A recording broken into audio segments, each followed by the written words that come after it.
Hey everybody, and welcome back to another max velocity weather forecast. And in today's forecast, we'll be breaking down a huge weather pattern change that'll be impacting the United States over the next several days, bringing an increased risk of precipitation to a large chunk of the country, and as well as a massive cool down. We'll also be talking about the severe weather potential over the next several days, and the latest on Hurricane Lee in the Atlantic Ocean. I'll be giving you the latest breakdown on everything that you need to know in this forecast, but let's first begin with what's happening across the United States today, and we'll first begin with the Midwest. And this is an area that we actually have a low pressure system currently located. It has been bringing some showers and storms over the past several hours, and even yesterday night we saw a little bit of isolated severe weather back over in parts of the western Midwest near Minnesota as well as Iowa, but most of this activity is now moving off to the east, and we have a pretty large area of storms that we're watching. It spans from about northeast Texas all the way back through areas in the Midwest and as well as near Ontario, Canada. So it's a pretty large area overall today.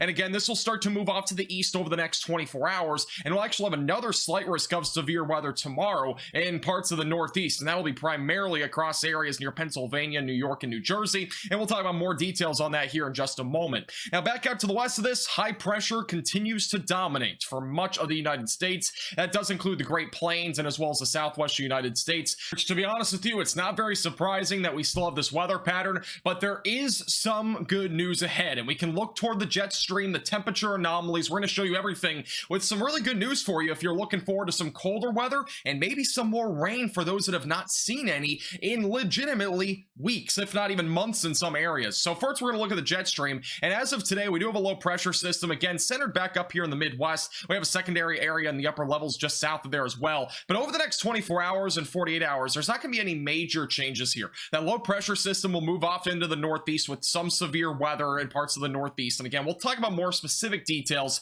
in just a moment. Once we go into Friday into Saturday, notice there's not really much of a jet stream here. It's going to be pretty weak. The upper level winds will be fairly weak. This is really where you can kind of pick it out. It's back up in the northeast part of really Canada. It's more Canada more than anything, not even the northeast United States. Once we go to Sunday, Monday into Tuesday, we'll start to see a dip in the jet stream as we go into Tuesday, and this will start to usher in cooler weather for a large chunk of the country. Additionally, there will be increased rain chances, especially back down the southern plains where those areas desperately need rainfall right now. And then once we go into Wednesday to Thursday, this will start to move off to the north and east. And here's where Hurricane Lee will be by then, approximate location. It might be further east or west, but it will likely get sucked up by this trough, and that'll likely steer it back up to out to sea. It probably won't impact the United States, but again, I'll talk about more details on that here in a second since there is still a lot of uncertainty. Now, the temperature anomalies are quite important because it does represent where the above average and the below average temperatures will be, and the red is going to represent above average, blue is below average. So as we go throughout the weekend, notice by Friday into Saturday,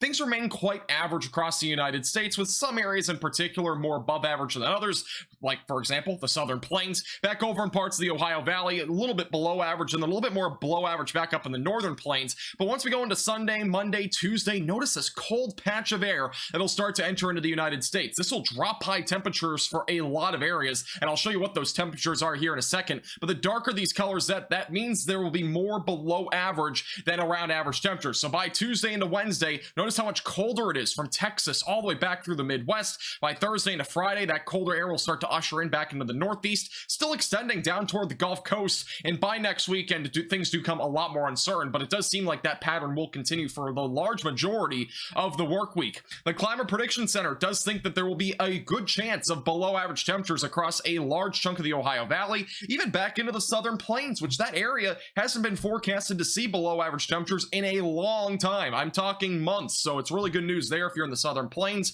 Northeast in the same boat from Tuesday until Saturday of next week. And then the same thing for precipitation, above average precipitation for a large chunk of the southern plains, especially back over in West Texas and as well as North Central Texas. Those areas, again, desperately need rainfall. Northeast United States as well will be in that same sort of category. And then unfortunately, back up in the upper Midwest, we are going to see below average precipitation for next work week, which does mean that the drought will start to worsen even more than it already is in that region. Now, in terms of the temperatures tomorrow, so on tossing trampolines on tall trees Thursday, notice that cold patch of air back up near the Great Lakes, 60s for high temperatures. Look at Chicago, down to 69 degrees. That's crazy. Back over on the East Coast and the Southern Plains, temperatures ranging from the 90s to the 100s, but look at the change that will occur from Thursday to Tuesday of next week. huge change. It might not look huge for a lot of you. Maybe if you're up in the upper Midwest, it'll be pretty much the same as it has been.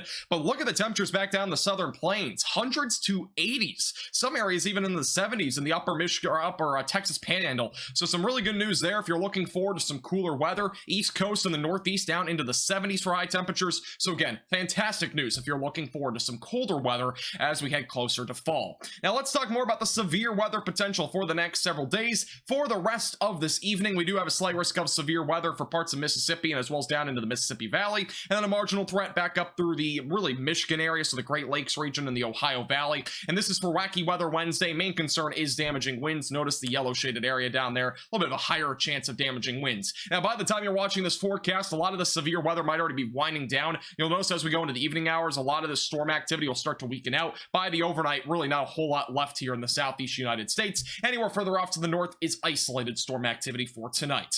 In terms of tomorrow, for tossing trampolines on tall trees Thursday, large marginal threat of severe weather, and even a slight risk from anywhere from Maine back into Florida, very large area. Main concern for tomorrow, again, is damaging winds. There might be a little bit of large hail, but again, I'm not too concerned about that. Once we go into tomorrow afternoon, this is lunchtime, storms moving through Pennsylvania and New York.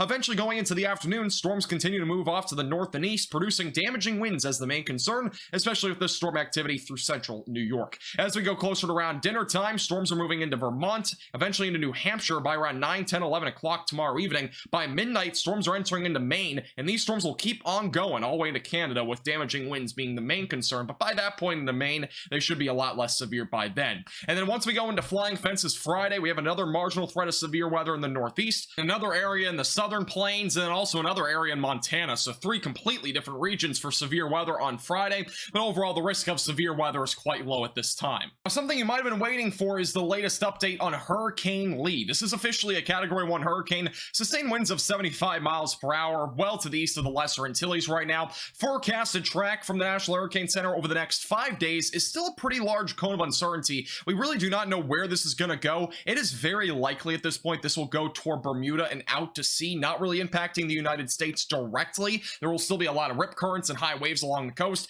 but it does not seem as if that this will be making a direct impact to the United States. But I do want to mention, we are still over 5 days out, actually around 10 days out from even this being near the United States. So there's a lot of time between now and then, but as of right now, a lot of the computer models over the last little while have been indicating that this will go out to sea. And most of the ensembles are saying the same exact thing, which are a bunch of computer models. Again, this is like the spaghetti models. Notice where all these tracks are going. Almost all of them are right now steering this off to the north, going near Bermuda, but possibly just staying west of Bermuda. And then also a couple are still outlying going west toward maybe Florida. It really depends on the troughing, but this is honestly like a 10% chance of happening. This up here going to the north would be more of like a 90% chance of happening. So they are completely different stories right now, and there's been a lot of hype forecasts on this. Again, stay tuned. We'll keep you posted with no hype here on the Max Velocity channel, because again, a lot of things will change in between now and then. But the GFS model, in my opinion, is really the one that has been most consistent in terms of where I think this will actually go. Notice by a Sunday into Monday, this becomes a strong Category 4 hurricane. Eventually, it'll move off to the north, weakening a little bit, and it'll start to weaken more as it moves closer to Bermuda. Here's Bermuda right here, and then this over here will be the Carolinas. It's going to kind of be in between the two. This should stay away from the Carolina coast, but again, I would still give it a low chance of actually making landfall there. It's a very low chance, but again, a lot of things can change in between now and then. Can't stress this enough. We're about 9 to 10 days out from this even being remotely close to the United States. So again, do not panic. No need to be feared about this. There's a lot of fear going on social media. There's really no reason to be scared about this. It's still very far out from when this will even make landfall to anywhere. But by Saturday into Sunday, this will start to move off to the north and east. Deep troughing will shoot this off to the north and east, possibly going toward Nova Scotia. But really the greatest impacts would be along the east coast with rip currents and as well as high waves. For really substantial impacts for flooding, storm surge, and wind speeds, that is really to be determined, but I don't think we'll see much of that, at least along the east coast. If anywhere, it would be more of a likelihood of happening maybe near the Carolina coast or back up into the parts of the northeast. Thank you so much for watching. Make sure to hit the like button down below and subscribe if you've not already.